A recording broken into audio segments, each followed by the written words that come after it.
பரிசுத்த நாமத்திற்கு மகிமை உண்டாவதாக. இந்த அருமையான பரிசுத்த நல்ல நாளும் காலை வேளையிலும் ஆண்டவருடைய பாதத்துல கடந்து வந்து இறைவனை தொழுது கொள்ள, பணிந்து கொள்ள, சேவிக்க, ஆராதிக்க தேவன் கொடுத்த நாள் சிலாய்க்கத்திற்காக அருமை ஆண்டவருக்கு நாம் அதிகமா சோதரம் செலுத்துவோமாக. இந்த நாளிலும் நாம் தேவ சன்னிதானத்துல கடந்து வந்திருக்கிறோம். தேவனை மகிமைப்படுத்தும்படியாக, இறைவனை ஆராதிக்கும்படியாக தேவனாய் கட்ட நம்மை தெரிந்து கொண்டிருக்க இந்த ஜனத்தை எனக்கு ஏற்படுத்தினேன், இவர்களின் சொல்லி வருவார்கள் சொல்லி இருக்கிறபடி தேவனாகி கத்த அவருடைய இரத்தத்தினாலே நம்மை கழித்து சுத்திகரித்து அவருடைய ஜனமாகிய நம்மை மாற்றி அவருடைய சன்னிதானத்திலே கடந்து வந்து அவரை ஆராதிக்க முடியாத பெரிய பாக்கியத்தை அருமை ஆண்டவர் நமக்கும் இரக்கமாய் தந்திருக்கிற மகா பெரிய பேரன்புக்காக அருமை ஆண்டவருக்கு நாம் அதிகமாக ஸ்தோத்திரம் செலுத்துவோமாக. தேவனுடைய மகா பரிசுத்த நாமத்திற்கு மகிமையுண்டதாக. பாவ சாபங்கள் இருந்தோ பலவிதமான காரியங்கள் இருந்தோ தேவனாகி கட்டு நம் மீட்டு ரட்சித்து அவருடைய பிள்ளையாக மாற்ற முடியாது அவருடைய இரத்தத்தை சிந்தி நம்மை சுத்திகரித்து அவருடைய சன்னிதானத்திலே கொண்டு வந்து நிறுத்தி இருக்கிறார். எதற்காக என்றால் நாம் அவருடைய பிள்ளைகளாக இருக்கிறபடினாலே அவருடைய ஆசீர்வாதத்தினால் நிரப்பப்படும்படியாக அவருக்குள் எல்லா விதத்திலும் ஆசீர்வாதமாக இருக்கத்தக்கதாக தேவனாய் கர்த்தர் விரும்புகிறார். அதற்காக அருமை ஆண்டவருக்கு நாம் அதிகமாக ஸ்தோத்திரம் செலுத்துவோமாக. தேவனுடைய மகா பரிசுத்த நாமத்திற்கு மகிமை உண்டாவதாக. இந்த நாளிலும் கர்த்தருடைய ஆவியானவர் நமக்கு காண்பிக்கிற வேத பகுதியை வாசித்து தேவனுடைய ஆசீர்வாதங்களை நாம் பெற்றுக்கொள்வோமாக. ஆயுதமாக தேவனாய் கர்த்தர் தம்மால் தெரிந்து கொள்ளப்பட்ட ஆபிரகாமை தெரிந்து கொண்டு ஆபிரகாமுடைய சன்னதியை உருவாக்கி அதிலிருந்து இஸ்ரவேலர்களை உருவாக்கி இஸ்ரவேலர்களை தெரிந்து கொண்ட தேவனாகிய கர்த்தர் அந்த இஸ்ரவேலர்களை ஆசீர்விப்பது மிகவும் குறியாக இருந்தார். இஸ்ரவேலர்களை ஆசீர்விப்பது அவருக்கு மிகவும் பிரியம். இஸ்ரவேலர்கள் ஆசீர்வதிக்கப்பட வேண்டும், உயர்த்தப்பட வேண்டும், மேன்மையாக மாற்றப்பட வேண்டும் என்பது அவருக்கு மிகுந்த பிரியம். இஸ்ரவேலர்கள் எல்லாவற்றிலும் எல்லா விதமான ஆசீர்வாதத்தில் சம்பூர்ணமாக இருக்க வேண்டும். அதற்காக இந்த இஸ்ரவேலர்களுக்கு எல்லா விதமான பயிற்சிகளையும் ஆண்டவர் கொடுத்தார் என்று சொல்லி விதமாக பார்க்கிறோம். ஆபிரகாமை தெரிந்து கொண்ட இறைவன் ஆயுதமாக தேவனாய் கர்த்து ஆபிரகாம் மூலமாக ஒரு சந்ததியை உருவாக்கி ஈசாக்கு கொடுத்து ஈசாக்கு யாக்கோபு கூட யாக்கோபுல 12 கோத்திரப்பிதாக்கள் மூலமாக சன்னதியை பெருக செய்தார் என்று சொல்லி பார்க்கிறோம். அது மாத்திரமல்ல, அவர்கள் கானான் தேசத்துல குடியிருந்த பொழுது அவர்களுக்கு நிறைய காரியங்களை தெரிவிக்க வேண்டும், அறிவிக்க வேண்டும். அவர்கள் நிறைய அனுபவங்கள் பெற்றுக்கொள்ள வேண்டும் என்பதற்காக எகிப்துக்கு ஆண்டவர் கொண்டு போனார். எகிப்திற்கு கொண்டு போனது மாத்திரமல்ல, அங்கே கொண்டு போய் நிறைய வேலைகளை கொடுத்து பயிற்சிகளை கொடுத்து அதுமா அவர்கள 400 வருஷமாக, அதாவது கிட்டத்தட்ட 330 வருஷம் அவர்கள் அடிமைகளாக கொத்தடிமைகளாக இருந்தார்கள். அந்த நாட்களிலே அவர்கள் கற்றுக்கொள்ள வேண்டிய அநேக பாடங்களை அவர்களுக்கு கற்றுக் கொடுத்தார். அது மாத்திரமல்ல, அவர்கள் பெரிய ராஜரீக சந்ததியாக தேவன் அவர்களை தெரிந்து கொண்டார். அவர்களை தேவன் பெரிய ராஜரீக சந்ததியா தெரிந்து கொண்டபடினாலே முதலாவது தேவனாய் கர்த்தர் என்ன செய்கிறார் என்றால் அவர்களை முதலாவது கொண்டு வந்து அவர்களை கொஞ்சம் கொஞ்சமா பக்குவப்படுத்தி அவிதமாக அவர்களை சரிப்படுத்தி பூர்ண ஒரு தத்துவத்துக்குள்ளாக கொண்டு போக வேண்டும் என்பதற்காக, அதாவது தேவனாய் கர்த்தர் வாக்குத்தத்தம் பண்ணி இருக்கிற கானான் தேசத்தை அவர்கள் சுதந்திரிக்க வேண்டுமானால் அந்த கானான் தேசம் பாலும் தேனும் நிறைந்திருக்கிற ஒரு தேசம், அது மிகுந்த ஆசீர்வாதமான ஒரு தேசம், அது உலகத்திலே விதமாக விசேஷித்த ஒரு தேசம் என்று தேவன் அறிந்து அந்த தேசத்தை கொடுப்பதற்காக அந்த ஜனங்களை தேவனாய் கர்த்தர் தெரிந்து கொண்டார். அப்படி அவர்கள் அந்த அருமையான பாலும் தேனும் சுதந்திரிக்கிற அருமையான தேசத்தை அவர்கள் சுதந்திரித்து அந்த தேசத்தில் சமாதானத்தோடு மகிழ்ச்சியோடு மிகுந்த சந்தோஷத்தோடு காணப்பட வேண்டுமானால் தேசத்தை அவர்கள் சுதந்திரிக்க வேண்டுமானால் அந்த தேசத்திற்குள் பிரவேசிப்பதற்கு அவர்கள் தகுதியாக வேண்டும் என்பதற்காக தேவனாய் கர்த்தர் எகிப்திற்கு கொண்டு போனார். அங்கே பல பயிற்சிகளை கொடுத்தார். 40 வருஷ காலமா அனாந்திரத்தை நடக்க செய்தார். அங்கே அநேக அற்புதங்களை செய்து பயிற்சிகளை கொடுத்தார். அப்படி விதமாக கொண்டு வந்து கொண்டிருந்தார் என்று சொல்லி பார்க்கிறோம். ஆனால் இஸ்ரவேல் ஜனங்கள் ஆசீர்வாதமாக இருக்க வேண்டும் என்பது ஆண்டவருடைய மிக மிக மிக பெரிய விருப்பமாக இருக்கிறது என்று சொல்லி பார்க்கிறோம். அப்படியே தம்மால் தெரிந்து கொள்ளப்பட்ட தம்முடைய ஜனங்களும், அதாவது அவருடைய இரத்தத்தினாலே கழுவி சுத்திகரிக்கப்பட்ட தம்முடைய பிள்ளைகளும் இஸ்ரவேல் ஜனங்களை கர்த்தர் எப்படி ஆசீர்வதித்தாரோ அப்படியே தேவனுடைய ஜனங்களையும் கர்த்தர் ஆசீர்வதிக்க அவர் சுத்தம் கொண்டிருக்கிறார். எந்த விதத்திலும் தம்முடைய ஜனங்கள் சாபத்திற்கோ விதமாக பாவத்திற்கோ விதமாக சாத்தானுடைய காரியங்களை உடன்பட்டு போக கூடாது என்பதிலே தேவன் கவனமாக இருந்து கொண்டிருக்கிறதை பார்க்கிறோம். பிரியமான தேவனுடைய பிள்ளைகளே, கர்த்தருடைய பிள்ளைகளும் தேவனுடைய விருப்பத்தை அறிந்து விதமாக ஆசீர்வதிக்கப்பட்டவர்கள் ஆசீர்வாதமாகவே இருக்க வேண்டும் என்று சொல்லி தேவ ஆவியானவரை சொல்வதற்காக தேவனுக்கு ஸ்தோத்திரம் செலுத்துவோமாக. இஸ்ரவேல் ஜனங்கள் எகிப்திலிருந்து அவர்கள் கானானை நோக்கி வந்து கொண்டிருக்கும் பொழுது அங்கே பாலாக் என்கிற ஒரு ராஜா விதமாக அந்த ஜனங்கள் மிகவும் பயங்கரமான ஜாதிகள் அவர்களை எதிர்க்க கூடாது என்று சொல்லி பிழையாம் என்கிற பாபிலோன் தேசத்தில் இருக்கிற ஒரு தீர்க்கதரிசியை அனுப்பி அவர்களை சபிக்க முடியாத கர்த்தருடைய நாமத்தினாலே அவர்களை சபிக்க முடியாத அனுப்புகிறான். ஆனால் அங்கே கடந்து வந்த பிழையாம் விதமாக அந்த ஜனங்கள் ஆசீர்வதிக்கப்பட்டவர்கள், அவர்கள் தேவனால் தெரிந்து கொள்ளப்பட்டவர்கள், அவர்கள் தேவனால் ஆசீர்வதிக்கப்பட்டவர்கள் என்று அறிந்து அவன் விதமாக சொல்லுகிறதன் விதமாக பாருங்கள். என்னாகமத்தின் புஸ்தகம் 24ஆம் அதிகாரம் 1வது வசனத்தை வாசிக்கும் போது, என்னாகமத்தின் புஸ்தகம் 24ஆம் அதிகாரம் 1வது வசனம், இஸ்ரவேலை ஆசீர்வதிப்பதே கர்த்தருக்கு பிரியம். ஹல்லேலூயா, ஹல்லேலூயா. தேவனுடைய மகாபரிசுத்த நாமத்துக்கு மகிமையுண்டாதாக. இஸ்ரவேலை ஆசீர்வதிப்பது யாருக்கு பிரியம்? கர்த்தருக்கு ரொம்ப பிரியம் என்று சொல்லி பாருங்க. நம்முடைய நம்ம ரட்சித்தவர், நமக்காக ஜீவனை கொடுத்தவர், நமக்காக கல்வாரி சிலுவையிலே அடிக்கப்பட்டு அவ்விதமாக 3 நாளிலே தொங்கி அடக்கம் பண்ணப்பட்டு 3ஆம் நாள் உயிரோடு இருந்து இன்று பரலோகத்தில் வீட்டு இருக்கிறவர், நமக்காக ஜீவனை கொடுத்திருக்கிறவர். அவர் நம்ம எப்படி பார்க்கிறார் என்றால், நாம் ஆசீர்வதிக்கப்பட வேண்டும், நாம் மிகுந்த ஆசீர்வாதமாக இருக்க வேண்டும். அது ஆண்டவருக்கு பிரியமாக இருக்கிறது. அதற்காக இறைவனுக்கு நாம் அதிகமாக ஸ்தோத்திரம் செலுத்துமாக. சும்மாக்கு இஸ்ரவேலை ஆசீர்வதிப்பதே கர்த்தருக்கு பிரியம் என்று பிழையாம் கண்டு அவன் முந்தி போய் சன்னதம் பார்த்தது போல பார்க்காமல் அந்த ஜனங்களை ஆசீர்வதித்ததை நாம் விதமாக பார்க்கிறோம். ஏனென்றால் இஸ்ரவேலை ஆசீர்வதிக்கிறவன் ஆசீர்வதிக்கப்படுவான், சபிக்கிறவன் சபிக்கப்பட்டு போவான் என்று சொல்லி ஆண்டவர் ஆபிரகாமுக்கு இஸ்ரவேலை குறித்து வாக்குத்தத்தம் அருளி இருக்கிறது நாம் விதமாக பார்க்கிறோம். அதனால் பிரியமான தேவனுடைய பிள்ளைகளே, இஸ்ரவேலை ஆசீர்வதிப்பது ஆண்டவருக்கு மிகுந்த பிரியம். இஸ்ரவேல் ஜனங்கள் தன்னுடைய ஜனங்கள் ஆசீர்வாதமாக இருக்க வேண்டும். எந்த விதத்திலும் குறைபட்டு போகக்கூடாது, எந்த விதத்திலும் நஷ்டப்பட்டு போயிடக்கூடாது, எந்த விதத்திலும் கேவலப்பட்டு அசிங்கப்பட்டு வெட்கப்பட்டு போயிடக்கூடாது என்பதிலே ஆண்டு மிகவும் கவனமாக இருக்கிறது பார்க்கிறோம். யோவேல் தீர்க்கதரிசியின் புஸ்தகம் 2ஆம் அதிகாரத்திலே இங்கே தீர்க்கதரிசி யோவேல் மூலமாக ஆண்டவராய் இறைவன் இவ்விதமாக சொல்லுகிறதை நாம் பார்க்கிறோம். தேவனுடைய மகாபரிசுத்த நாமத்திற்கு மகிமை உண்டாதாக. அவர் சொல்லும் பொழுது, ஜனங்கள் சம்பூர்ணமாக சாப்பிட்டு திருப்தி அடைந்து அது உங்களை அதிசயமா நடத்துது, உங்கள் தேவனாய் கர்த்தருடைய நாமத்தை மகிமைப்படுத்தி ஜனங்கள் என்ன செய்தார்? ஒருபோதோ வெட்கப்பட்டு போவதில்லை என்று சொல்லி அவர் சொல்லுகிறது நாம் விதமாக பாருங்கள். 2ஆம் அதிகாரம் வசனம், நீங்கள் சம்பூர்ணமாய் சாப்பிட்டு திருப்தி அடைந்து உங்களை அதிசயமாய் நடத்தி வந்த உங்கள் தேவனாகிய கர்த்தருடைய நாமத்தை துதிப்பீர்கள். நீங்கள் சம்பூர்ணமாய் சாப்பிட்டு திருப்தி அடைந்து உங்களை அதிசயமாய் நடத்தி உங்கள் தேவனாகிய கர்த்தருடைய நாமத்தை துதிப்பீர்கள். என் ஜனங்கள் என்ன செய்கிறது இல்ல? ஒருபோது வெட்கப்பட்டு போவதில்லை. என் ஜனங்கள் கம்பீரமாக இருக்க வேண்டும்.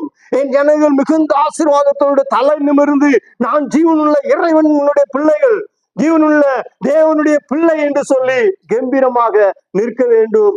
ஆசீர்வதிக்கப்பட்டவர்களாக கம்பீரத்தோடு நடக்க வேண்டும் என்பது ஆண்டவருடைய விருப்பம்.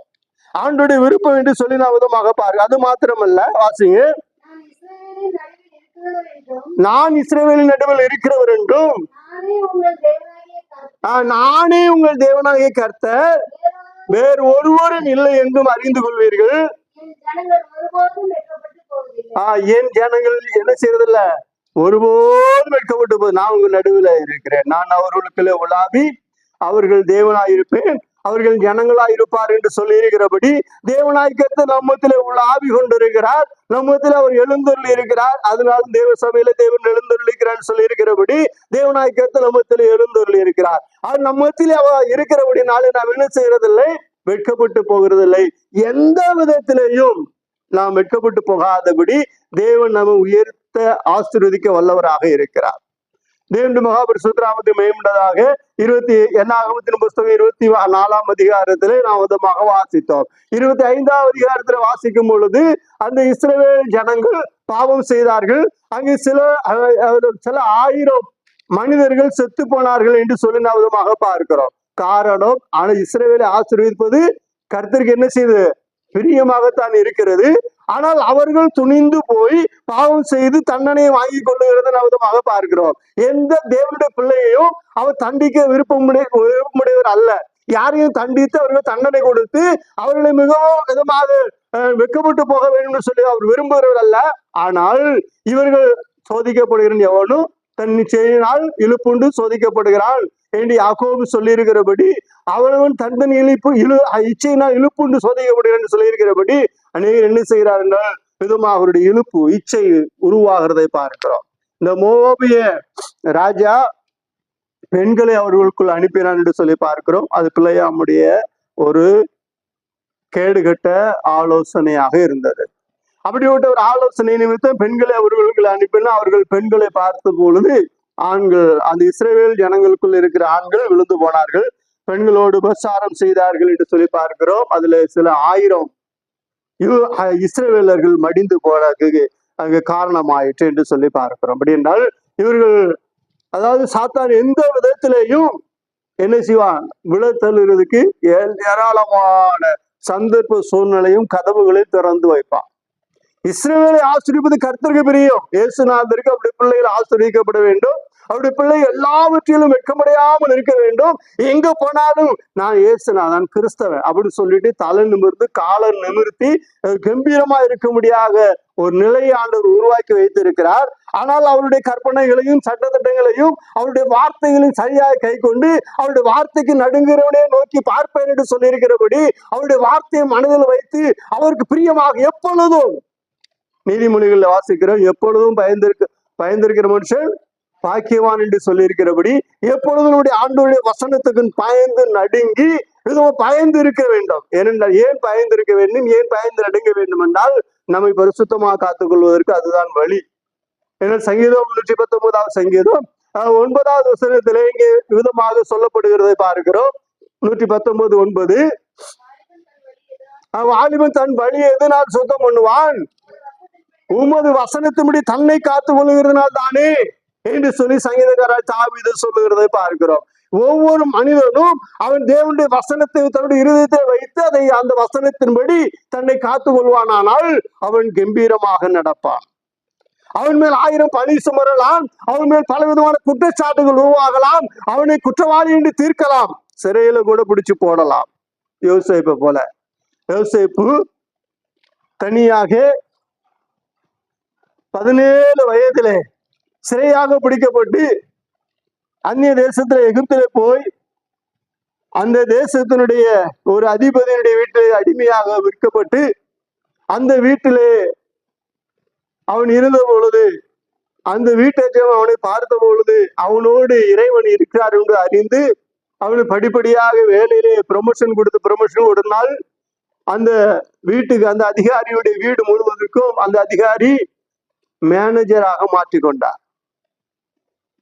அந்த அளவு யோசேப்போடு கர்த்தர் கூட இருந்தார். யோசேப்போடு கர்த்தர் கூட இருந்தது காரணம் என்னென்றால் தன்னுடைய தகப்பன் தாத்தாவுடைய அப்பா ஆபிரகாம், ஈசாக்கு, யாக்கோபு இவர்களுடைய போதனையை அவர் கேட்டிருந்தார். ஆண்டவர் எப்படிப்பட்டவர், நம்மை ரட்சிக்கிற இறைவன் நம்ம எப்படிப்பட்டவர், எவரோ மகத்துவம் உள்ளவர், பரிசுத்தம் உள்ளவர், அவருக்கு முன்பாக நாம் எப்படி நடந்து கொள்ள வேண்டும் என்பதை அவர்கள் கற்பித்திருந்தார்கள், போதித்திருந்தார்கள், அதை அறிந்திருந்தார். அதை அறிந்திருந்த இந்த இளம் வயது வாலிபன் இப்ப அந்நிய தேசத்திலே போன பொழுதும் அங்கேயும் ஆண்டவருடைய வார்த்தை இப்பொழுது நமக்கு எழுதி கொடுக்கிற கையில வச்சிருக்கிற பைபிள் அந்த ஆட்கள் கிடையாது. வாயுமொழி, ஆண்டவர் பேசுனதை கேட்டு சொல்லுகிறதை வாயுமொழியாக கேட்டிருந்தார். இவருக்கும் 2 சொப்பனங்கள் கிடைத்திருந்தது. ஆண்டவர் இவரோடு சொப்பனம் மூலமாக கர்த்தர் பேசியிருந்தார். இவர் ஆண்டவரை பத்தி அதிகமாக அறிந்து கொண்டபடினாலே ஆண்டவருக்கு முன்பாக பயபக்தியா இருக்க வேண்டும். அவன் ஆண்டவர் பரிசுத்தம் உள்ளவர், அவருக்கு முன்பாக நான் பாவம் செய்யக்கூடாது, தன்னை பரிசுத்தமா காத்துக்கொள்ள வேண்டும் என்று சொல்ல விரும்பினபடினாலே அந்த தேசத்துல போய் இருந்த பொழுது அவருடைய நடக்கு, அவர் அடிமையாகத்தான் அந்த தேசத்திற்கு போனார். ஆனால் தேவனாகி கர்த்தர் அவர் கூட இருந்தபடினாலே இஸ்ரவேலை ஆசீர்வதிப்பதே கர்த்தருக்கு பிரியம். கர்த்தர்களை ஆசீர்வதித்தார். அந்த ஆசீர்வாதம் எப்படிப்பட்டு உயர்ந்ததுன்னா அந்த போத்திபார் வீட்டிலே அதிபதியாக மாற்றப்பட்டார். அந்த போத்திபாருடைய மனைவி அவர் மேல் அநியாயமாக குற்றம் சாட்டி சிறைச்சாலைக்கு அனுப்பின பொழுது அந்த சிறைச்சாலை தலைவனும் இந்த போத்திபார் தான். அதனால போத்திபார் பார்த்தா நன்றாக போத்திபாருக்கு தெரிந்தது யோசேப்பு மேல தப்பு இல்லை, மனைவிதான் ஏதோ பண்ணிட்டா என்று சொல்லி அந்த சிறைச்சாலையில போன பொழுது கொஞ்ச நாள் கழிச்சு சிறைச்சாலை தலைவன் நாங்க போத்திபா அங்கே என்ன செஞ்சார், முழு அதிகாரத்தையும் கொடுத்து ஒரு சூப்பரண்டு போல அதை பார்த்து கொண்டிருந்தார். சிறைச்சாலையில கைதியாக போனவர் இங்க அடிமையாக வந்தவர் மேனேஜராக மாறினார். கைதியாக போனவர் அங்க சூப்பரண்டாக மாறினார்.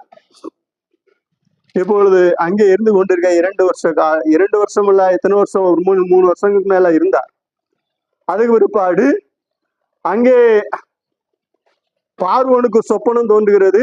அந்த சொப்பனத்தை அறிவிக்கிறதுக்கு யோசேப்பு அழைக்கப்படுகிறார்.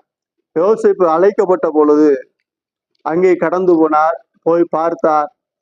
தேவன் அவரை எடுத்து உயர்த்தும் வேலை வந்தது. 30வது வயதிலே தேவனாகி கர்த்தர் எகிப்து தேசம் முழுவதுக்கும் அவரை அதிபதியாக, பிரதம மந்திரியாக மாற்றிவிட்டார். காரணம் என்ன தெரியுமா? அந்த எகிப்திலே பெரிய பெரிய ஞானிகள், படித்தவர்கள், பண்டிதர்கள், பட்டதாரிகள்லாம் இருந்தார்கள், பராக்கிரமசாலிகள் இருந்தார்கள். ஆனால் தேவனுடைய பிள்ளையாகி இஸ்ரவேலன் இந்த யோசேப்பு அந்த தேசத்துல போயிருந்தார். இஸ்ரவேலை ஆசீர்வதிப்பது ஆண்டவர் ரொம்ப பிரியம் அல்லவா? ஆண்டவர் யோசேப்பை ஆசீர்வதித்தார். ஆசீர்வதித்த பொழுது அந்த யோசேப்பு தன்னை காத்து கொண்டார். அந்த யோசேப்பு தன்னை மிகவும் பரிசுத்தமாக காத்து கொண்டார்.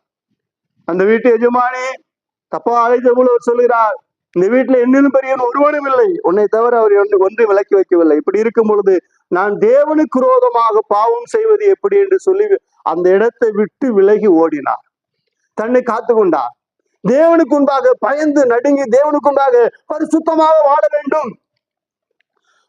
அந்நிய தேசத்துல இருந்தானே, எங்க இருந்தானே, பரிசுத்தமாக வாழ வேண்டும் என்பதுல குறியாக இருந்தார். தேவனுக்கு பயந்து இருந்தார். தேவனுக்கு நடுங்கி கொண்டு இருந்தார். தேவன் எப்பொழுதும் பார்த்து கொண்டு இருக்கிறார் என்கிற மனம் இருந்தது. அதனால் தேவனாய் கர்த்தர் அந்த இடத்துல அவரை ஆசீர்வதித்து அவர் அந்த நாடு முழுமைக்கும் அதிபதியாக மாற்றினார். தேவனுடைய சுத்தநாமத்துக்கு மகிமையுண்டதாக. இஸ்ரவேலை ஆசீர்வதிப்பது கர்த்தருக்கு பிரியம். ஆண்டவருக்கு ரொம்ப பிரியம். ஆசீர்வாதமா இருக்கணும். அதுக்கு பாத்திரமா நடந்து கொண்டார். யோசேப்பு உயர்த்தப்பட்டார். சவுலை ராஜாவாக கர்த்தர் ஏற்படுத்தினார். ராஜாவாக ஏற்படுத்தின பொழுது சவுல் சொன்னார், நான் பென்யமீன் கோத்திரத்துல ரொம்ப சிறிய குடும்பம், என் குடும்பம் கீசின் குடும்பம் ரொம்ப சின்ன குடும்பம் எல்லாம் சொன்னார். ரொம்ப தாழ்த்தினார். ஆண்டவர் சொன்ன அது சாமுவேல் சொன்னார், கர்த்தர் உன்னை தெரிந்து கொண்டிருக்கிறார். ஆனால் அவர் தாழ்த்த வேண்டிய இடத்துல தாழ்த்தாதபடினாலே அந்த ராஜரீக மேன்மை அவருக்கு இல்லாமல் போய்விட்டது. ஒரு சில வருஷங்களுக்கு பிற்பாடு தாவீது அபிஷேகம் பண்ணிவிட்டார் கர்த்தர். ஆனாலும் அவர் உயிரோடு இருக்கும் வரைக்கும் தாவீது ராஜாவாக வரவில்லை. குறிக்கப்பட்ட காலம் வந்த பொழுது தாவீதை எடுத்து கர்த்தர் பயன்படுத்தினார் என்று சொல்லி பார்க்கிறோம். தாவீது ஆண்டுடைய வார்த்தைக்கு மிகவும் நடுங்கினார். அப்போஸ்தலர் நடவடிக்கைகளின் புஸ்தகம் 10ஆம் அதிகாரத்துல வாசிக்கிறோம். அவனை தள்ளி தாவீதை தெரிந்து கொண்டு அவன் என் இருத்துக்கு ஏற்ற புருஷன் என்று சொல்லி கர்த்தர் தெரிந்து கொண்டார் என்று சொல்லி வேதம் சொல்லுகிறதை பார்க்கிறோம். அப்போ தாவீதை கர்த்தர் ஆசீர்வதிச்சதுக்கு தாவீது கர்த்தருடைய இருதயத்தில் உள்ளதெல்லாம் செய்தார். கர்த்தருடைய இருதயத்தில் என்ன இருக்குது? அவர் சொல்லுகிற கற்பனைகளும் பிரமாணங்களும் சட்டத்திட்டங்களும் அவர் சொல்லுகிறதையும் விரும்புகிறதையும் நாம் செய்ய வேண்டும். அவர் என்ன சொன்னாலும் கீழ்ப்படிய வேண்டும். அவர் என்ன சொன்னாலும் அதை செய்ய வேண்டும். அது தாவீது செய்தார். அதனாலே தாவீதை கர்த்தர் மிகுந்த ஆசீர்வதித்தார். தாவீது என் இருதயத்துக்கு ஏற்றவன் என்று சொன்னார். ஆபிரகாமை கர்த்தர் ஆசீர்வதித்தார். ஆபிரகாம் கர்த்தர் என்ன சொன்னார் தெரியுமா? என்ன சொன்னார்? என் சிநேகிதன் என்று சொன்னார். ஆபிரகாமை கர்த்தரின் சிநேகிதன் என்று சொன்னார். அவர் பலமுறை சோதித்தார். சிநேகிதன் என்று சொன்னாலும், வாக்குத்தத்தம் கொடுத்திருந்தாலும், கர்த்தர் அவர் அழைத்து விதமா அனுப்பி இருந்தாலும், குழந்தை தேவை என்று சொல்லி 25 வருஷம் கழிச்சு குழந்தை கொடுத்தாலும், அதுல இருந்து 20 வருஷம் கழிச்சு மறுபடியும் ஈசாக்கை கொண்டு அவரை சோதிக்கிறதை பார்க்கிறோம். ஆனால் தேவனாகி கர்த்தர் தம்முடைய பிள்ளைகளை அவர் என்ன செய்யறார் தெரிந்து கொண்ட பிற்பாடு அவர்களை ஆசீர்வதிக்க மிகவும் விருப்பமா இருக்கிறார். இஸ்ரவேலை ஆசீர்வதிப்பது கர்த்தருக்கு பிரியம் என்று சொல்லி நாம் விதமாக பார்க்கிறோம். ஏனென்றால் ஆசீர்வதிக்கப்பட்டவர் எப்படி இருக்கிறார்களாம்? இங்கு பிள்ளையாம் சொல்லும் பொழுது 23ஆம் அதிகாரம் என்னாகமோ 23ஆம் அதிகாரம் 19 இருந்து 23 வரைக்கும் வாசிங்க. என்னாகமும் 23 19 இருந்து 23 வரைக்கும் வாசிக்கும் பொழுது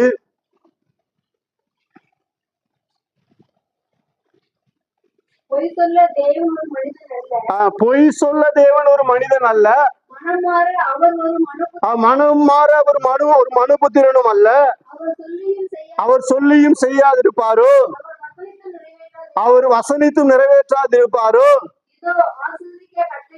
இதோ ஆசீர்வதிக்க கட்டளை பெற்றேன், அவர் ஆசீர்வதிக்கிறார், அதை ஒரு நாளும் திருப்ப முடியாது. பிள்ளையாம் சொல்லுகிறார், அதை நான் திருப்ப கூடாது.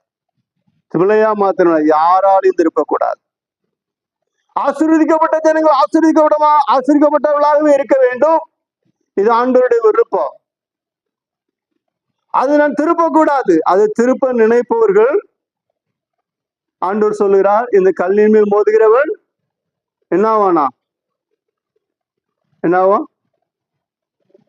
நொறுங்கி போவான். இந்த கல் எவன் மேல் மோதுகிறதோ அவன் என்ன செய்யும், நசுக்கி போடும். அப்போ தேவனுடைய பிள்ளைகள் ஆசீர்வதிக்கப்பட வேண்டும். அந்த ஆசீர்வாதத்தை கர்த்தர் கொடுக்கிறார். அந்த ஆசீர்வாதத்தை கெடுக்கிறவர்களா இருந்தாலும் சரி, ஆசீர்வாதத்துக்கு கேடாக நடந்து கொண்டாலும் சரி, அது மிகுந்த ஆபத்தாகும். பிரியமான தேவனுடைய பிள்ளைகளே, தேவனுடைய வார்த்தை சொல்லுறது, ஆசீர்வதிக்கப்பட்டேன், அதை நான் திருப்ப கூடாது. வாசிங்க.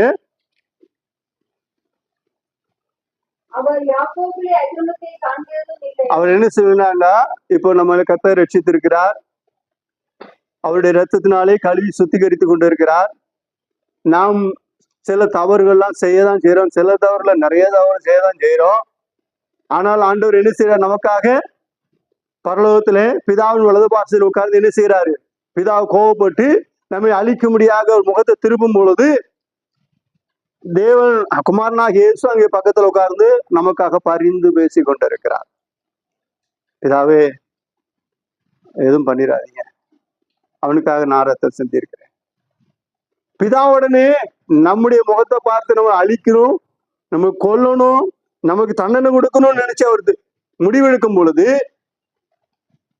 திரும்பி இயேசுநாதனுடைய முகத்தை பார்த்த உடனே நமக்கு கொடுக்கிற தண்டனை நின்று போயிருக்கு. நமக்கு தண்டனை கொடுக்கறதில்ல. ஏனென்றால் இயேசு நமக்காக பரிந்து பேசி கொண்டிருக்கிறதை பார்க்கிறோம்.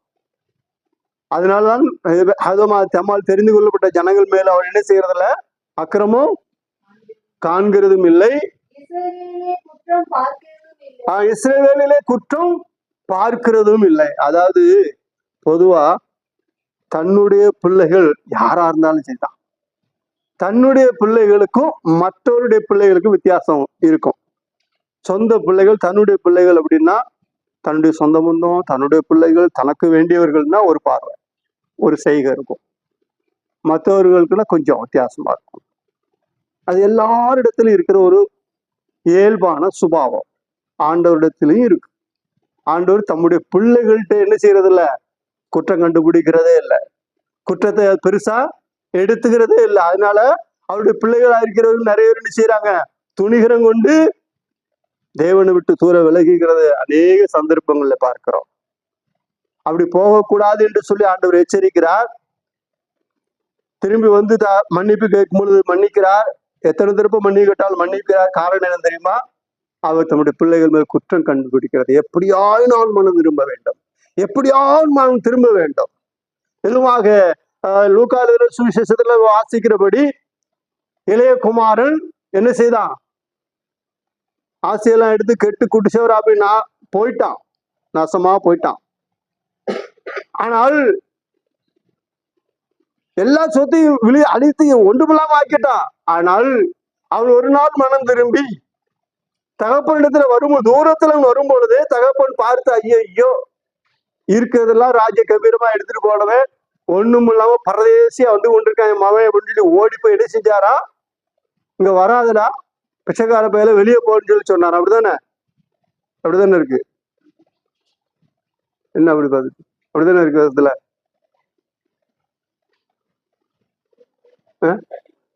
ஆமா, என்ன செஞ்சாரா, ஓடி போய் கட்டி பிடிச்சி, வாடா எங்கடா கழி பொருளாலும் போய் எல்லாத்தையும் அழிச்சிட்டியா, சரி பார்த்தோன்னே தெரிஞ்சு போச்சு, எல்லாத்தையும் அழிச்சிட்டியா விட்டுட்டியா, சரி இப்ப நீயா உயிரோட வந்திய, நீ வந்தா போதுண்டா, அது போதுண்டா, பணம் போனா போதுண்டா, போட்டு அந்த பணத்தினாலதானே நீ கெட்டு சரிங்க, போனா போட்டுண்டா, நீ வா அப்படின்னு சொல்லி அவனை கட்டி தழுவி என்ன செஞ்சாரு, வேலைக்காரிட சொல்றாரு, இவன் வஸ்திரங்களை மாற்றுங்க, இவன் கைக்கு மோதிரத்தை போடுங்க, என் காலுக்கு பாதரட்சியை போடுங்க, இவன் நல்லா குளிப்பாட்டி உன்னை சுத்தப்படுத்துங்க.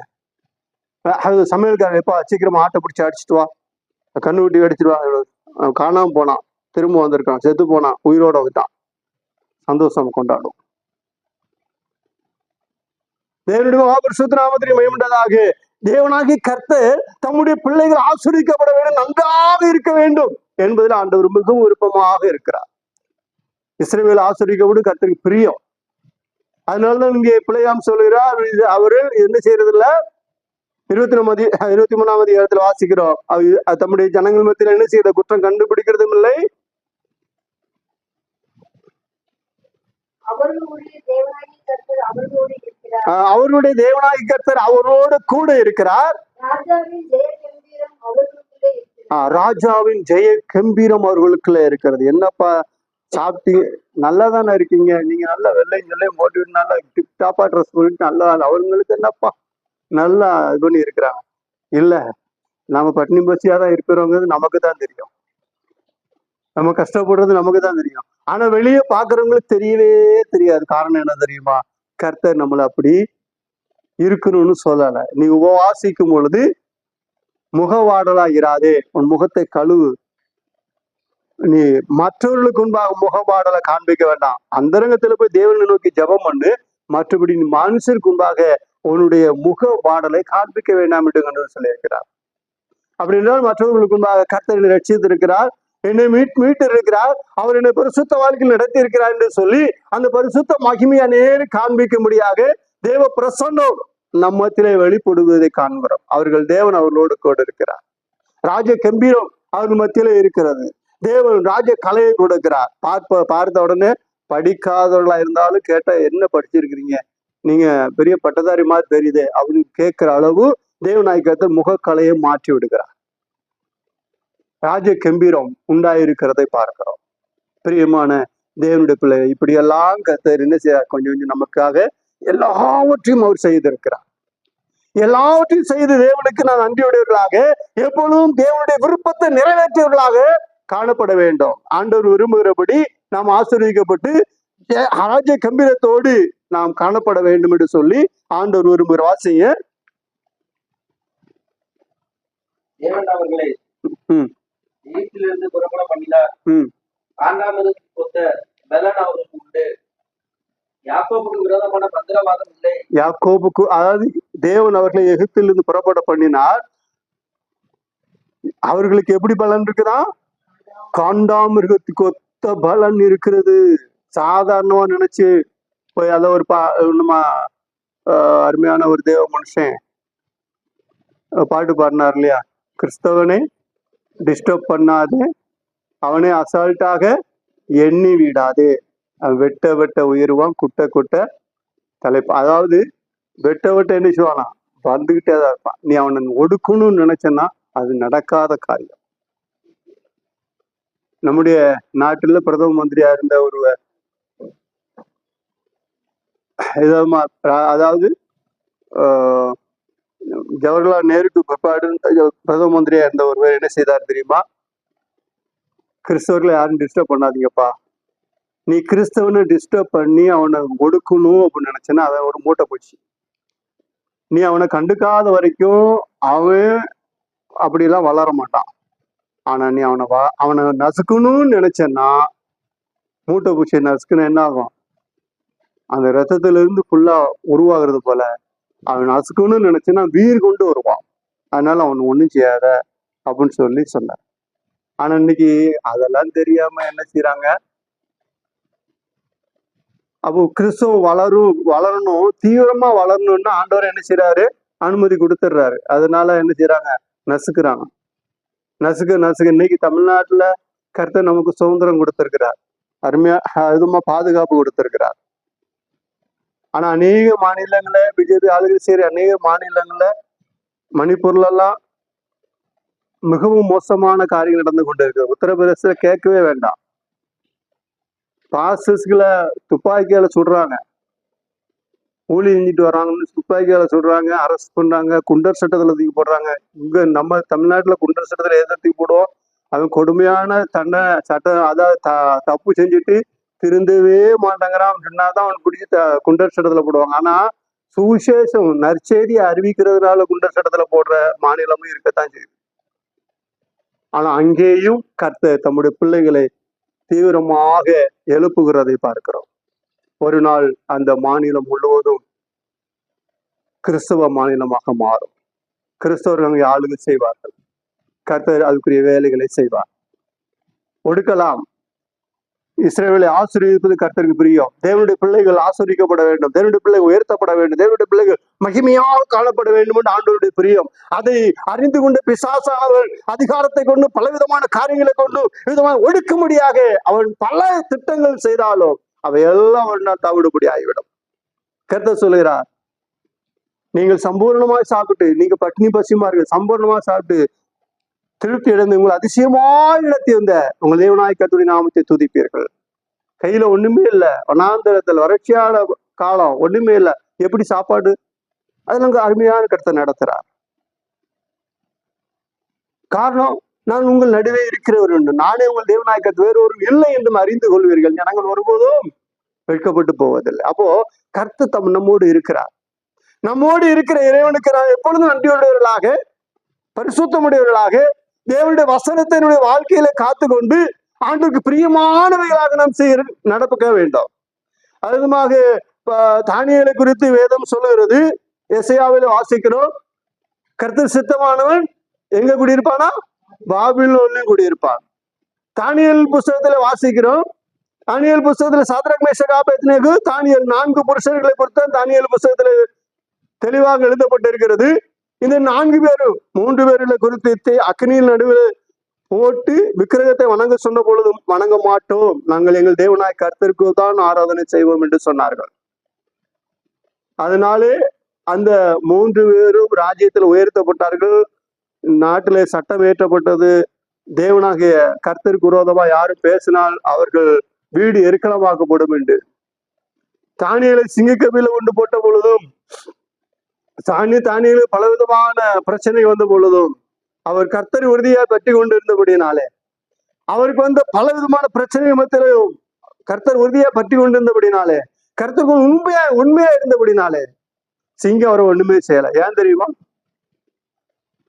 ராம் முழுவதும் சிங்கம் இருந்துச்சு. ஒரு கபில ஒரு கபின்னா அந்த கபில ஏறக்குறைய ஒரு 10 சிங்கமாவது இருக்குமா. இப்போ ஒரு ஆளை கொண்டு போடுறாங்க அப்படின்னா அது திட்டம் தீர்மானம் பண்ணி ஒரு 4 நாளைக்கு முன்னாடி இந்த சிங்கத்துக்கு என்ன செய்ய மாட்டாங்க? ஆகாரமே போட மாட்டாங்க. அப்போ ஒரு மனுஷனையே கொண்டு போட்டா சிங்கம் என்ன பண்ணும்? வேகமா வந்து அடிச்சு கீழே போறதுக்குள்ள எலும்பெல்லாம் உடைச்சி கீழே போறதுக்குள்ள கொன்னும். அப்படிதான் தானியேலுக்கு மேல குற்றஞ்சாட்டின பொழுது, சிங்க கபில போடணும்னு சொல்லி திட்டம் போட்ட பொழுது சிங்கங்களை பட்னியை போட்டாங்க. இப்போ சிங்க கபில கொண்டு தானியேலை தூக்கி கொண்டு போட்டாங்க. ராஜா காலையிலே போயிருக்கிறார், தானியேலே ஜீவனுள்ள தேவனுடைய தாசனே, தேவனுடைய தப்பிக்க வல்லவராய் இருந்தாரா? அந்த ராஜாவுக்கு எவ்வளவு விசுவாசம் தெரியுமா ஆண்டவர் மேல? தானியேல் ஆராதிக்கிற இவன் கண்டிப்பாக தானியேலை கர்த்தர் பாதுகாத்துக் கொள்வார், அவர் தப்பு வச்சிருப்பார் அப்படின்னு சொல்லி தானியேலுக்கு மிகுந்த ஒரு நம்பிக்கை தானியேல் மேல இருந்தது, ஆண்டவர் மேல இருந்தது. அதனாலதான் காலையிலே போய் தானியேலை பார்த்து கேட்கிறார். ஆனால் தானியேல் உள்ள இருந்து என்ன சொல்ல 6ஆம் அதிகாரத்துல வாசிக்கிறோம். தானியேல் உள்ள இருந்து என்ன சொல்கிறார்? ராஜாவே நீர் வாழ்க, சிங்கங்கள் என்னை சேதப்படுத்தவில்லை. அது என்றால் நான் தேவனுக்கு முன்பாக குற்றமற்றவனாக, உமக்கு முன்பாக நீதிகேடு செய்யாதவனாக இருந்தேன். அப்போ அவர் என்ன செய்தார்னா, கொடுக்கப்பட்ட வேலையில உண்மையாக இருந்தார், உத்தமமாக இருந்தார், கர்த்தருக்கு முன்பாக குற்றமற்றவனாக இருந்தார், நீதிகேடு எதுவும் செய்யவில்லை.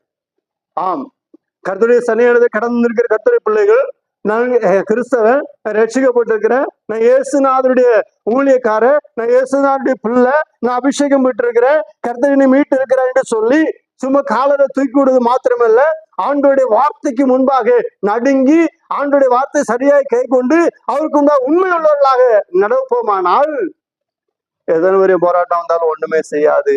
நம்மை ஆசீர்வதிப்பதில் அவர் பிரியமாக இருக்கிறார். தேவனுடைய மகாபரிசுத்த நாமத்துக்கு மகிமை உண்டாதாக. யாக்கோபுக்கு விரோதமான மந்திரவாதமும் இஸ்ரவேலுக்கு விரோதமான குறி சொல்லுதலும் இல்லை. வாசிங்க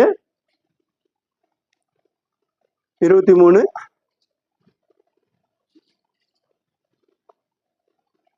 யாக்கோபுக்கு விரோதமான யாக்கோபுக்கு விரோதமான மந்திரவாதம் இல்லை, இஸ்ரவேலுக்கு விரோதமான குறி சொல்லுதலும் இஸ்ரவேலுக்கு விரோதமான குறி சொல்லுதலும் இல்லை.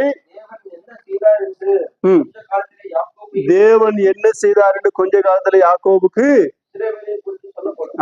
யாக்கோபு குறித்து இஸ்ரவேலை குறித்தும் சொல்லப்படும் என்று சொல்லி பார்க்கிறோம்.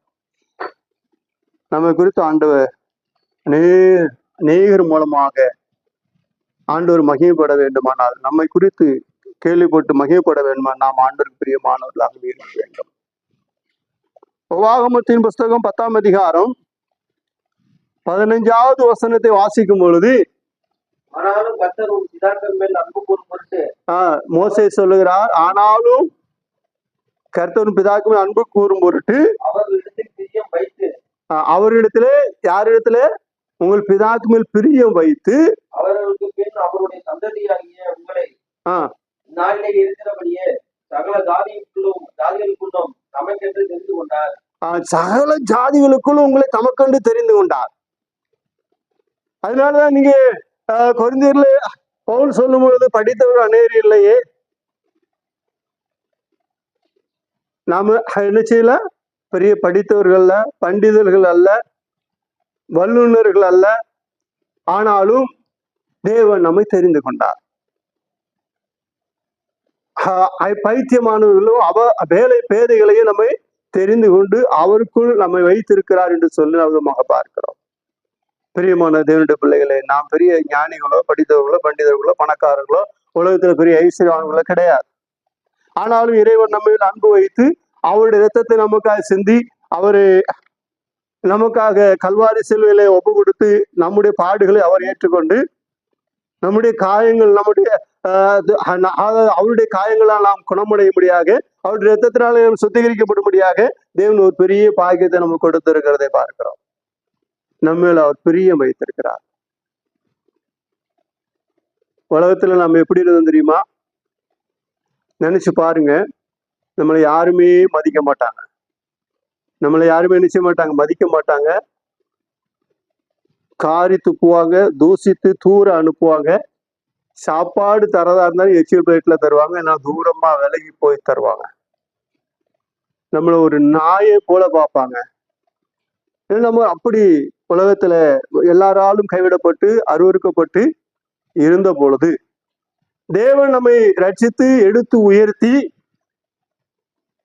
1 சாமுவேலின் புஸ்தகத்துல வாசிக்கிறபடி அவர் சிறியவனை குப்பையிலிருந்தும் எளியவனை புழுதியிலிருந்து உயர்த்தி எங்க உட்கார செய்கிற ராஜாக்களோடும் தமது ஜனத்தின் அதிபதிகளோடும் உட்கார பண்ணுகிறார் என்று சொல்லி இருக்கிறபடி தேவன் அப்படி தெரிந்து கொண்டு அவருடைய இரத்தத்தினாலே கழுவி சுத்திகரித்து அவருடைய பிள்ளைகளாக நம்மை மாற்றி இந்த நாளில் கம்பீரமாக நிற்கும்படியான ஒரு பெரிய பாக்கியத்தை கொடுத்திருக்கிறார். அதனால்தான் சொல்லுகிறது, ராஜ கம்பீரம் அவர்களுக்கு உண்டு, அவர் உங்கள் பிதாக்கு மேல் அன்பு வைத்து உங்களை ரட்சித்திருக்கிறார் என்று சொல்லியிருக்கிறபடி தேவனாகிய கர்த்தர் அவர் நம்மை முன்குறித்து அநாதித்த தீர்மானத்தின்படி அவர் நம்மை தெரிந்து கொண்டு நம்மேல் அன்பு வைத்து அந்த அன்பின் நிமித்தம் நம்மேல் பிரியம் வைத்து அந்த பிரியனித்து நிமித்தம் நமக்காக பாடுபட்டு நம்மை தெரிந்து கொண்டு அவருடைய பிள்ளையாக மாற்றி வைத்திருக்கிறார்.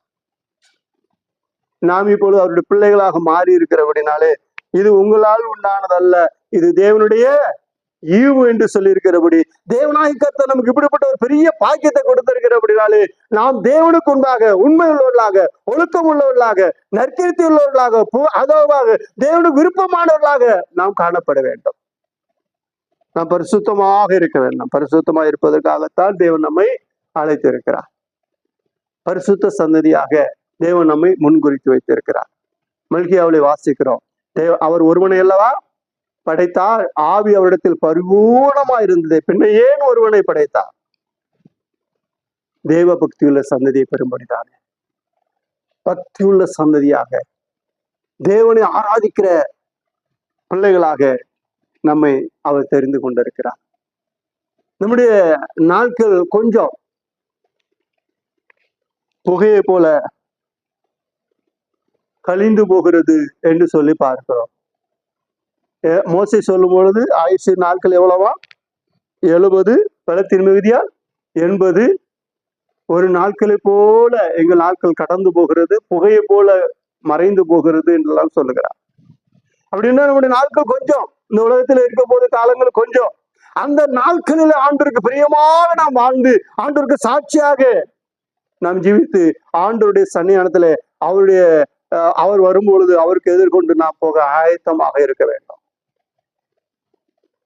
எப்பொழுதும் ஆண்டவருடைய வருகைக்கு நாம் ஆயத்தமாக இருக்க வேண்டும் என்று சொல்லி ஆண்டவர் இருந்தார். அதனால சில உங்கள் பிதாக்குன்னு அவர் அன்பு வைத்தபடினா, உங்கள் மேல் அவர் அன்பு வைத்தபடினாலே அவர் உங்களை ரட்சித்திருக்கிறார் என்று சொல்லி பிரியம் வைத்திருக்கிறார். ஏசாயா 43:1 வாசிக்கும் பொழுது அவர் பிரியம் வைத்திருக்கிறபடினாலே தமக்கு பிரியமான பிள்ளைகளை பார்த்து அவர் இவ்விதமாக சொல்லுகிறார், உனக்கு ஆபத்துகள், துன்பங்கள், துயரங்கள், துக்கங்கள், கலக்கங்கள், பிரச்சனைகள், போராட்டங்கள், நிந்தனைகள், அவமானங்கள், பல விதத்திலும் பல சோதனைகள் வரும்பொழுது நான் உன்னோடு இருப்பேன் என்று சொல்லி ஆண்டவர் சொல்லுகிறதை பார்க்க வாசிங்க. இப்போதும் யாக்கோபே உன்னை சிருஷ்டித்தவரும் இஸ்ரவேலே உன்னை உருவாக்கினவருமாகிய கர்த்தர் சொல்லுகிறதாவது, பயப்படாதே பயப்படாதே, உன்னை மீட்டு கொண்டேன். உலகம் உன்னை பயமுறுத்தும், உலகம் உன்னை அச்சுறுத்தும், நீ பயப்படாத. பொருளாதாரத்தில் நெருக்கடி இருக்குதுன்னு பயப்படாத, ஐயோ படிப்பு இல்லைன்னு பயப்படாத, ஐயோ அது இல்லையே இது இல்லையே, ஐயோ விதமா இருக்கிறத எல்லாம் நெருக்கப்படுகிறமே, பயப்படாதே, உன்னை மீட்டு கொண்டேன் என்று சொல்லி ஆண்டவர் சொல்லுகிறார். நாம் ரட்சிக்கப்பட்டு இருக்கிறோம். நாம் எல்லாம் என்ன சொல்லிருக்கப்ப இயேசு கிறிஸ்து ரத்தத்தினாலே கழுவி சுத்திக்கப்பட்டு நாம் எதுமாக என்ன பண்ணிட்டோம், ரட்சிக்கப்பட்டு இருக்கிறோம். ஆண்டவர் சொல்ல பயப்படாதே, உன்னை மீட்டு கொண்டேன். வாசிங்க, உன்னை பேர் சொல்லி அழைத்தேன், நீ என்னுடைய. ஆண்டவர் சொல்லுகிற வானத்தை பூமி சிருஷ்டித்த இறைவன் என்ன சொல்லுகிறார் தெரியுமா, உன்னை பேர் சொல்லி அழைத்தேன். ஆபிரகாமை பேர் சொல்லிதான் அழைத்தார். அதனாலதான் ஆண்டவர் சொல்ல, உன்னை பேர் சொல்லி அழைத்தேன், நீ என்னுடையவன். நீ தண்ணீர்களை கடக்கும் போது நான் உன்னோடு இருப்பேன். நீ ஆறுகளை கடக்கும் போது அது உன்மேல் புரளுவதில்லை. நீ அக்கினியில் நடக்கும்போது வேகாதிருப்பாய், அக்கினி ஜுவாலை உன் பேரில் பற்றாது. நான் இஸ்ரவேலின் பரிசுத்தரும், நான் இஸ்ரவேலின் பரிசுத்தரும் இரட்சகருமா இருக்கிற ஒரு தேவனாகிய கர்த்தர். அதனால என்ன செய்யாத, பயப்படாதே என்று ஆண்டவர் சொல்லுகிறதை பார்க்கிறோம். 44ஆம் அதிகாரம் 1-2 வாசிங்க. இப்போது என் தாசனாகி யாக்கோபே, நான் தெரிந்து கொண்ட இஸ்ரவேலே, கேள், உன்னை உண்டாக்கினவரும் எப்போ தெரிந்து கொண்டாரா, உன்னை உண்டாக்கினவரும் தாயின் கற்பத்தில் உன்னை தெரிந்து கொண்டவரும் உனக்கு துணை செய்கிறவருமாகிய கர்த்தர் சொல்லுகிறதாவது, என் தாசனாகிய யாக்கோபே, நான் தெரிந்து கொண்ட ஈஸ்வரனே, பயப்படாதே என்று ஆண்டவர் சொல்லுகிறார். தேவனுடைய மகாபரிசுத்த நாமத்துக்கு பயப்படாதா, பயப்படாத, நான் உன் கூட இருக்கிறேன். நான் தான் உன்னை தெரிந்து கொண்டேன். தாயின் கருவியில உன்னை உருவாக்குனது நான் தான். உருவேற்பதற்கு முன்பாக உன்னை தெரிந்து கொண்டேன், நீ பயப்படாதே என்று சொல்லி பார்க்கிறோம். நான் விதமாக எசையா தீர்க்கதரிசியில சொல்லும் பொழுது எசையா சொல்லுகிறார், கோரேஸ் ராஜா பிறப்பதற்கு பல வருஷத்துக்கு முன்பாகவே தீர்க்கதரிசனம் சொல்கிறார் கோரேசை குறித்து, அவனை நான் விதமாக ஆசீர்வதிப்பேன் என்று சொல்லி சொல்கிறார். அந்த இடத்துல தான் என்ன செய்றார், விதமாக தாழ்பால்களை முறித்து பெண்களுக்கு கதவுகளை உடைத்து உனக்கு பொக்கிஷங்களை தரும் என்று சொல்லும் பொழுது கோரேசை குறித்து அவர் சொல்லுகிறார். கோரேஸ் அதுக்கு பிற்பாடு பல 100 ஆண்டுகளுக்கு பிற்பாடு அவர் பிறக்கிறார்.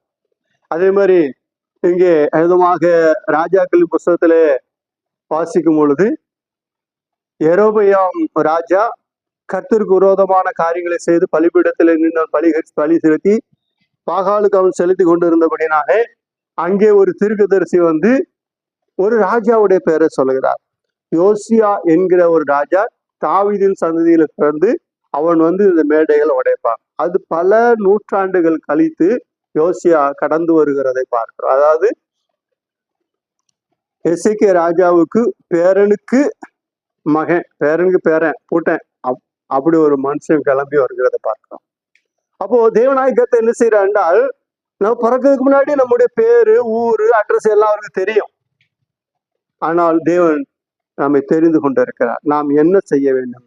ஆண்டவர் என்ன செய்யறார்? நமக்கு கட்டளைகளை கொடுக்கிறார், பிரமாணங்களை கொடுக்கிறார், சட்டத்திட்டங்களை கொடுக்கிறார். நாம் அவைகளை கை கொண்டு ஆண்டவருக்கு பிரியமானவர்களாக இருக்க வேண்டும் என்று சொல்லி ஆண்டவர் விரும்புகிறதை பார்க்கிறோம். 41ஆம் அதிகாரம், ஏசாயா 41ஆம் அதிகாரம் 8-10 வரைக்கும் வாசிக்கும் பொழுது இங்கே தீர்க்கதரிசி ஏசாயா விதமாக சொல்லுகிறதை பார்க்கிறோம். வாசிங்க.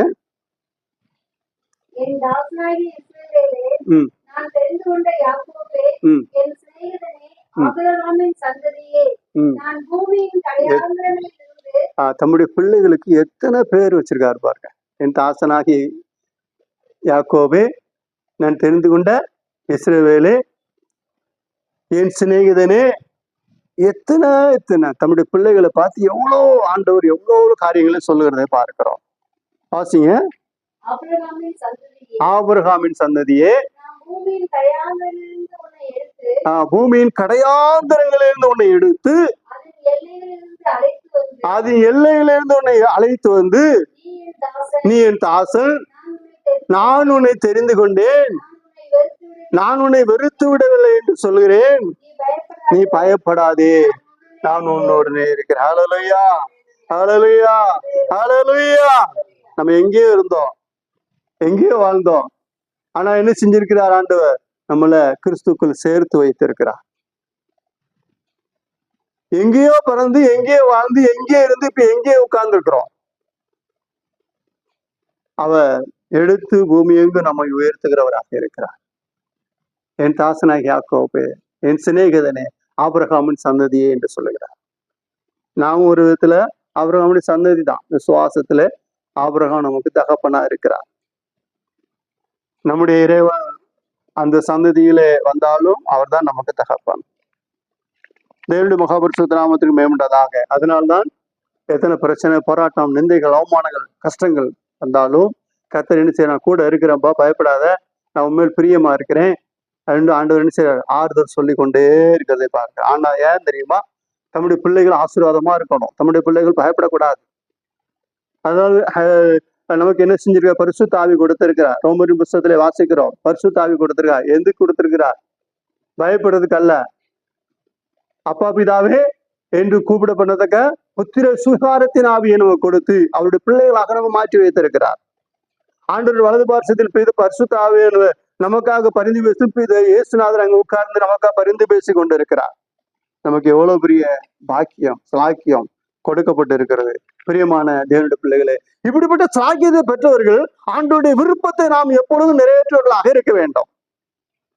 அதனாலதான் இங்கே சங்கீதம் 1வது சங்கீதத்துல சங்கீதக்காரர் சொல்லும் பொழுது, நாம் அவருடைய கற்பனையின்படி நடக்கிறதா ஆண்டவர் மேல வைத்திருக்கிற அன்பு.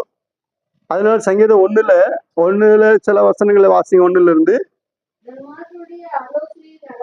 துன்மார்க்குடைய ஆலோசனை நடவாமலும் பாவிகளுடைய வழியில் இல்லாமலும் பரியாசக்கார உட்காருமிடத்தில் உட்காராமலும். எது மேல் பிரியமா இருக்கணுமா? கர்த்தருடைய வேதத்தின் மேல் பிரியமா இருந்து இரவும் பகலும் அவருடைய வேதத்தை தியானிக்கிற மனுஷன் பாக்கியவான். அவன் தான் நீர்க்காலின் ஓரமா நடப்பட்டு தன் காலத்தில் தன் கனியை தந்து இலையுதிராதிருக்கிற மரத்தை போல் இருப்பான். அவன் செய்வது எல்லாவற்றையும் கர்த்தர் வாய்க்க பண்ணுவான்.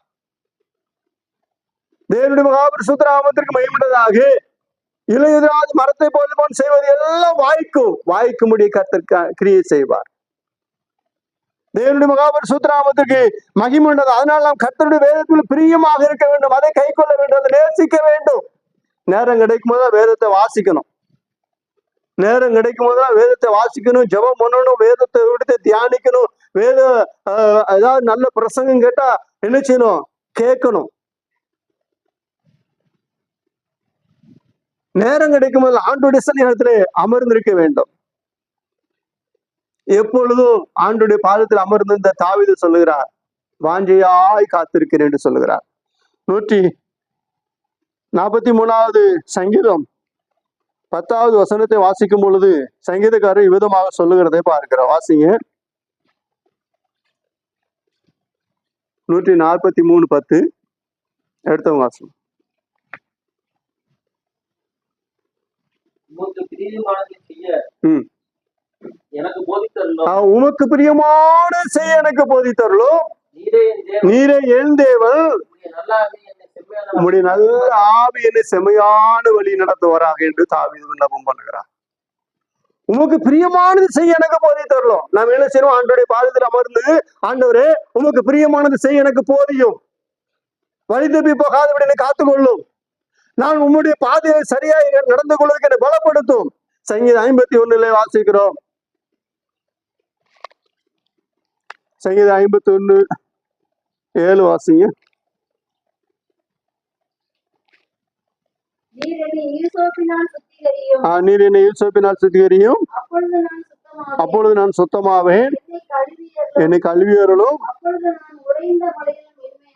அப்பொழுது நான் உறைந்த மலையிலும் வெண்மையாவேன். அப்போ நான் சுத்தமாவேன், உறைந்த மலையில் வெண்மையாக வேண்டுமா, என்னை கழுவும், என்னை சுத்திகரியும் என்று தன்னை ஒப்பு கொடுத்தது போல நாம் ஆண்டோடைய சன்னிதானத்தில் என்ன செய்யணும்? ஒப்பு கொடுத்து, உமக்கு பிரியமானது, உமக்கு விருப்பம் இல்லாது நான் செய்யக்கூடாது,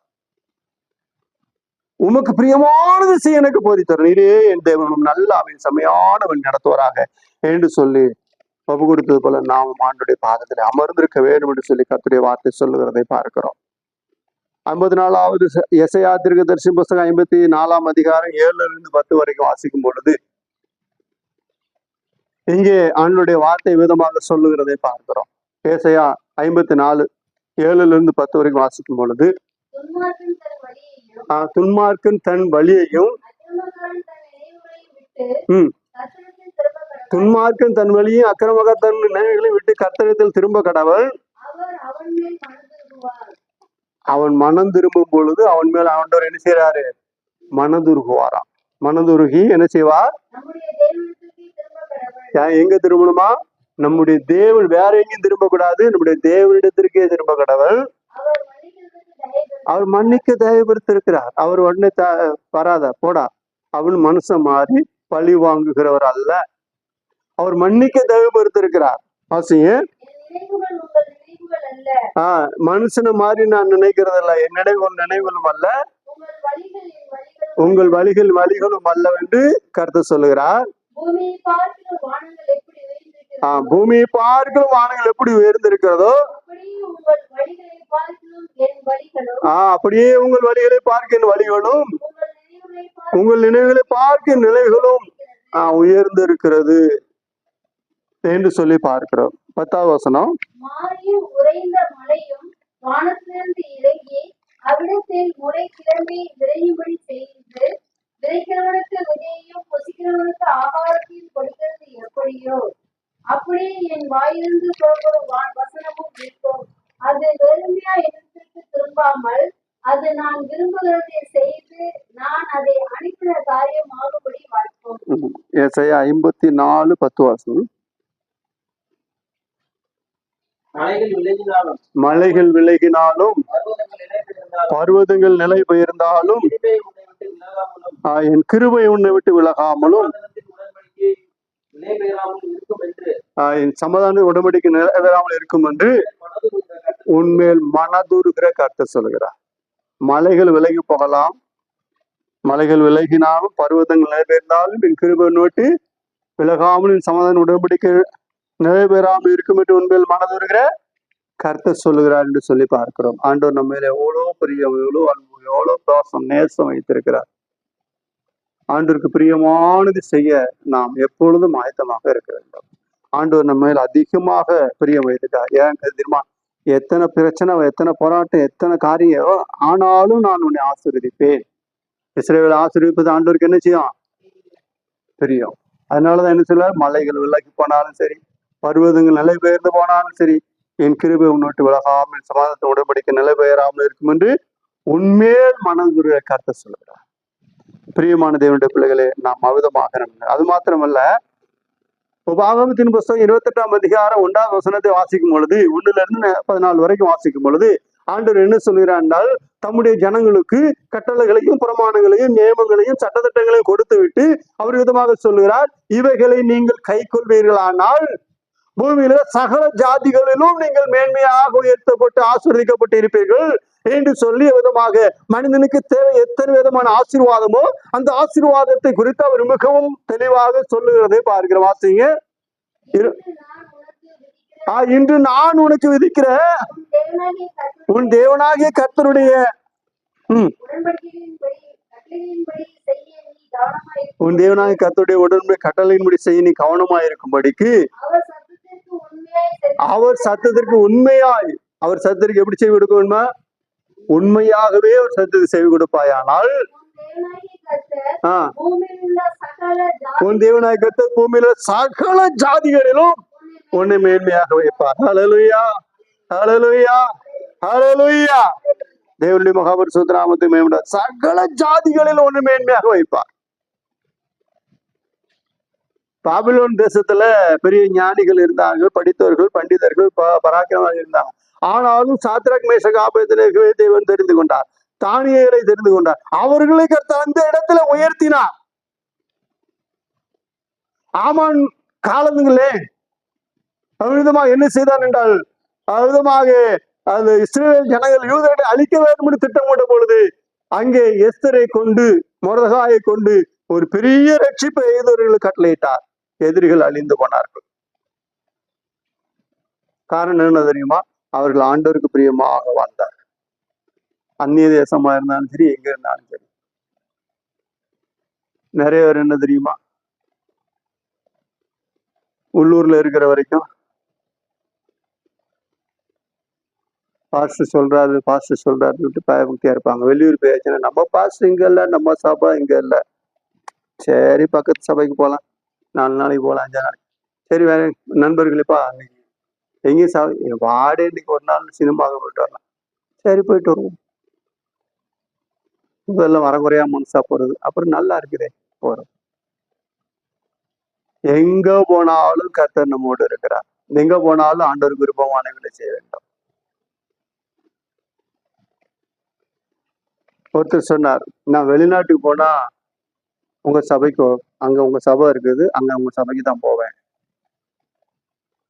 அப்படின்னு. சரி, வெளிநாட்டுக்கு அந்த ஒரு நாட்டுக்கு போனீங்க, சபைக்கு போனீங்கல்ல, சட்டத்துல கைது, இங்கேயும் சபை இருக்குல்ல, வாங்க.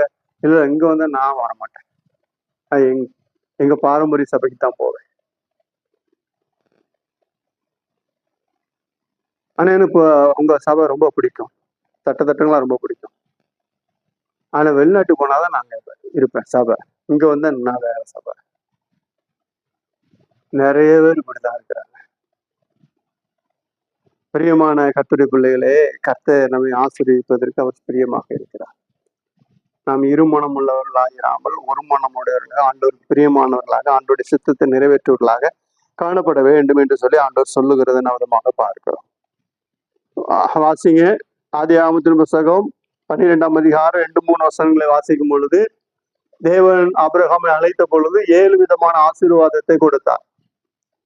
அந்த 7 விதமான ஆசீர்வாதமும் அவருக்கு மிகுந்த ஆசீர்வாதம் வந்து அப்படி சொல்லித்தான் அவரை அழைத்தார். என்றால் ஆபிரகாமை தேவன் தெரிந்து கொண்ட பொழுது இவ்விதமாக சொன்னார் என்று சொல்லி பார்க்கிறோம். வாசிங்க 2:3, 12:2-3.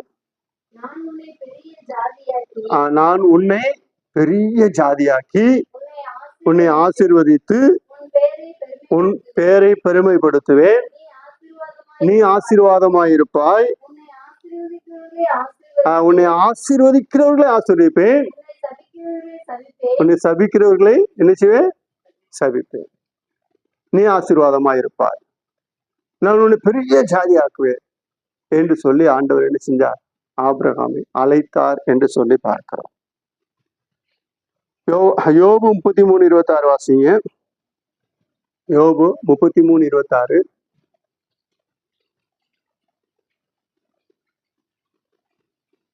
பக்தனாய் யோபு மிகுந்த மன வருத்தம், தேவனை நோக்கி விண்ணப்பம் பண்ணும்போது அவன் அவருடைய சமூகத்தை கம்பீரத்தோட பார்க்கும்படி அவர் அவன் மேல் பிரியமாகி அந்த மனுஷனுக்கு அவனுடைய நீதியின் பலனை கொடுப்பார். அதாவது தேவ சமூகத்தில் அவன் வந்து விண்ணப்பம் செய்யும் பொழுது அந்த மனுஷன் தேவனை நோக்கி கம்பீரமா பார்க்கும்படி தேவன் என்ன செய்யறாரு? ஆசீர்வதிக்கிறதை பார்க்கிறோம். பிரியம் வைத்து அவர் ஆசீர்வதிக்கிறார். பிரியமான கர்த்தருடைய பிள்ளைகளை, நான் ஆண்டவருடைய சன்னியாசத்தில் போகும்போது ஆண்டவருக்கு ஆண்டவர் அது பிரியம் வைக்கிறார். ஆண்டவர் என்ன செய்றார்? ஆண்டவர் பாதத்துல போகும் பொழுது, வேதம் வாசிக்கும் போது, ஜெபம் பண்ணும் பொழுது, ஆண்டோடைய பாதத்திலே போய் அமர்ந்திருக்கும் பொழுது, ஆண்டவர் நோக்கி நாம் ஜெபிக்க வேண்டும் என்று சொல்லி விருப்பம் போடும் பொழுது, ஆண்டவருக்கு ஆராதனை செய்யும் பொழுது ஆண்டவர் என்ன செய்றார்? அதெல்லாம் பிரியம் வைக்கிறார். அந்த ஜெபத்தை அவர் கேட்க ஆவலாக இருக்கிறார். அதனால் நாம் ஆண்டோடைய பாதத்திலே வர வேண்டும். யோவான் 8ஆம் அதிகாரம் 29வது வசனத்தை வாசிக்கும் பொழுது, யோவான் 8:29 நம்முடைய கர்த்தராகிய இயேசு சொல்லுகிறதை பார்க்கிறோம். வாசிங்க. 8:29. என்னை அனுப்பினவர் என்னோடு கூட இருக்கிறார். என்னை அனுப்பினவர் என்னோடு கூட இருக்கிறார். பிதாவுக்கு பிரியமானவர்களை நான் எப்பொழுதும் பிதாவுக்கு பிரியமானவர்களை நான் எப்பொழுதும் செய்கிறபடியால் அவர் என்னை தனியே இருக்க விட அவர் என்ன செய்யறதில்லை? என்னை தனியே இருக்க விடுகிறதில்லை. அப்போ நம்மை அழைத்த இறைவன், நம்ம ரட்சித்த இறைவன், நமக்கு ஜீவனை கொடுத்த இறைவன், நம்மை அழைத்தவர் நம்மோடு கூட இருக்கிறார். தனியே விடுகிறதில்லை. பரிசுத்த ஆவி கொடுத்திருக்கிறார். நான் உங்களை திக்கற்றவர்களாக விடேன். 16ஆம் அதிகாரத்தில் வாசிக்கிறோம். நான் உங்களை திக்கற்றவர்களாக விடேன். நான் ஒரு தேற்றரவாளனை கொடுப்பேன், அவர் உங்களை தேற்றுவார். நம்மை திக்கற்றவர்களாக விடாமல் பரிசுத்த ஆவி நம்ம கொடுத்திருக்கிறார். நம்ம அவர் தெரிந்து கொண்டிருக்கிறார் என்று சொல்லி நாம் விதமாக பார்க்கிறோம். பிரியமான கர்த்தருடைய பிள்ளைகளே, கர்த்தருடைய சன்னிதானத்திலே வந்திருக்கிறோம். இப்படி தேவனாய் கர்த்தர் இஸ்ரவேலை ஆசீர்வதிப்பது கர்த்தருக்கு பிரியம். அதனாலதான் பரிசுத்த ஆவி கொடுத்து நம்ம பரிசுத்தப்படுத்தி கல்வி சுத்திகரித்து ஆண்டவருக்கு விருப்பமாக வாழ வேண்டும் என்று சொல்லி ஆண்டவர் விரும்புகிறதை பார்க்கிறோம். நாம் ஆசீர்வாதமா இருக்கணும். அது ஆண்டவருக்கு பிரியம். நாம் சபிக்கப்பட்டு போகக்கூடாது. எசேயா தீர்க்கதரிசி புத்தகம் 59ஆம் அதிகாரத்தில் விதமாக வாசிக்கிறோம். 2வது வசனத்தில், உங்கள் அக்கிரமங்களே உங்களுக்கும் உங்கள் பாவங்களே உங்கள் நடுவுக்கு என்ன உண்டாக்குது? பிரிவினை உண்டாக்குறது. அவர் உங்களுக்கு செய்யக்கூடாது, உங்களுக்கு பிரிவினை உண்டாக்குறது உங்கள் அக்கிரமங்கள் பாவங்கள். அதனால என்ன செய்யணுமா? நம்முடைய பாவங்கள் அக்கிரமங்களை நம்ம அறிக்கையிட்டு அதை நாம் செய்யாதபடி ஆண்டவருக்கு விருப்பமானவைகளை நாம் செய்ய வேண்டும். இயேசு சொல்லுகிறார், அவர் என்னை அனுப்பினவர், என்னை அனுப்பின என் கூட இருக்க. பிதாவுக்கு நான் பிரியமான நான் எப்பொழுதும் செய்கிறவன், என்னை தனியே இருக்க விடுவதில்லை. நான் ஆண்டவருக்கு பிரியமா எப்போதும் செய்யல. ஆனாலும் நம்மை தனியா இருக்க விடாம பரிசுத்தாவியை நம்ம கொடுத்திருக்கிறார். பரிசுத்தாவியை நம்மோடு இருக்கிறார். இந்த பரிசுத்தாவியானவர் சொல்லுகிறதை நாம் கீழ்ப்படிந்து ஆண்டவருக்கு பிரியமாக நாம் வாழ வேண்டும். அப்பொழுது நம்மை மிகவும் உயர்த்து வல்லவராக இருக்கிறார். நம்மை ஆசீர்வதிப்பது அவர் பிரியம். இஸ்ரவேலை ஆசீர்வதிப்பது கர்த்தருக்கு பிரியம் என்று சொல்லி விதமாக பார்க்கிறோம். பிரியமான தேவனுடைய பிள்ளைகளே, அவர் நம்மை ஆசீர்வதிக்க சித்தம் கொண்டிருக்கிறார். அதனால் நாம் ஆண்டவருக்கு பிரியமாக எப்பொழுதும் வாழ்ந்து தேவனுடைய ஆசீர்வாத கிருபைகளை பெற்றுக்கொள்வோம். ஆண்டோடைய விருப்பத்தை நிறைவேற்றுவோம். ஆண்டவருடைய வருகைக்கு ஆயத்தப்படுவோம். கர்த்தர் இந்த வார்த்தைகளையும் ஆசீர்வதிப்பாராக. மறுபடியும் கர்த்தரை சோதரிப்போம். கேட்ட வார்த்தையின் மனதை உண்டு ஒரு ஜபம் யாரும் முழங்கால் படிட்டு ஆண்டுக்கு சோதரம் சொல்லுவோம். சோதரம் ஆண்டவரே, சோதரம் சோதரம்